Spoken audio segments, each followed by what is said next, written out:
ప్రభుత్వ పాఠశాలల్లో తల్లిదండ్రులు, అధికారులు మరియు ప్రజాప్రతినిధుల పర్యవేక్షణ నిరంతరం ఉంటుంది.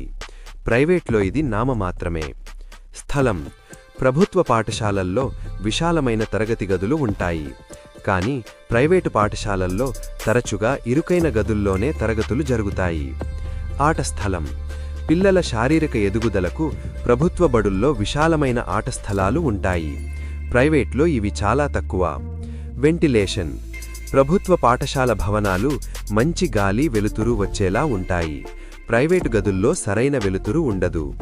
యూనిఫామ్: ప్రభుత్వం విద్యార్థులకు ఉచితంగా యూనిఫామ్ అందిస్తుంది, కానీ ప్రైవేట్లో తల్లిదండ్రులే కొనుగోలు చేయాలి. మధ్యాహ్న భోజనం: ప్రభుత్వ బడుల్లో నాణ్యమైన మధ్యాహ్న భోజనం ఉచితంగా లభిస్తుంది. ప్రైవేట్లో ఈ సదుపాయం ఉండదు. స్కాలర్షిప్: ప్రభుత్వ పాఠశాల విద్యార్థులకు వివిధ రకాల స్కాలర్షిప్లు అందుతాయి. ప్రైవేట్ విద్యార్థులకు ఇవి రావు. బోధనా విధానం: ప్రభుత్వ బడుల్లో కృత్యాధార పద్ధతి ద్వారా సృజనాత్మక బోధన సాగుతుంది. ప్రైవేట్లో కేవలం భట్టి పట్టించే పద్ధతి, రోట్ లెర్నింగ్ ఉంటుంది. వ్యక్తిత్వం: విద్యార్థి యొక్క సర్వతోముఖాభివృద్ధికి ప్రభుత్వ పాఠశాల కృషి చేస్తుంది. ప్రైవేట్లో వ్యక్తిత్వ వికాసం పరిమితంగా ఉంటుంది. ఉపాధ్యాయులు: ప్రభుత్వ పాఠశాలల్లో అత్యున్నత అర్హతలు, శిక్షణ పొందిన ఉపాధ్యాయులు ఉంటారు. ప్రైవేట్లో తక్కువ మందికి మాత్రమే సరైన అర్హతలు ఉంటాయి.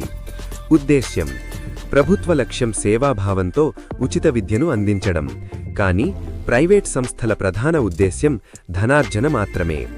అభివృద్ధి: శారీరక, మానసిక, సాంఘిక అభివృద్ధికి ప్రభుత్వ బడులే సరైన వేదిక. ప్రైవేట్లో అన్ని రకాల అభివృద్ధి సాధ్యం కాదు. రికార్డులు: విద్యార్థుల రికార్డులు ప్రభుత్వ బడుల్లో భద్రంగా ఉంటాయి. ప్రైవేట్లో వాటి భద్రతకు గ్యారెంటీ ఉండదు. పుస్తకాలు: ప్రభుత్వమే విద్యార్థులకు పాఠ్యపుస్తకాలను ఉచితంగా ఇస్తుంది, కానీ ప్రైవేట్లో అధిక ధరకు కొనాల్సి ఉంటుంది. అభ్యసనం: ప్రభుత్వ పాఠశాలల్లో చదువు ఆనందకరంగా సాగుతుంది, అదే ప్రైవేట్లో విద్యార్థులకు అభ్యసనం బాధాకరంగా అనిపించవచ్చు. సిలబస్: ప్రభుత్వ బడుల్లో సిలబస్ను ప్రామాణికంగా, సకాలంలో పూర్తి చేస్తారు. ప్రైవేట్లో హడావుడిగా పూర్తి చేయడం జరుగుతుంది. ఆరోగ్యం: విద్యార్థులకు ఉచిత ఆరోగ్య పరీక్షలు ప్రభుత్వ పాఠశాలల్లో నిర్వహిస్తారు. ప్రైవేట్లో ఈ సదుపాయం లేదు.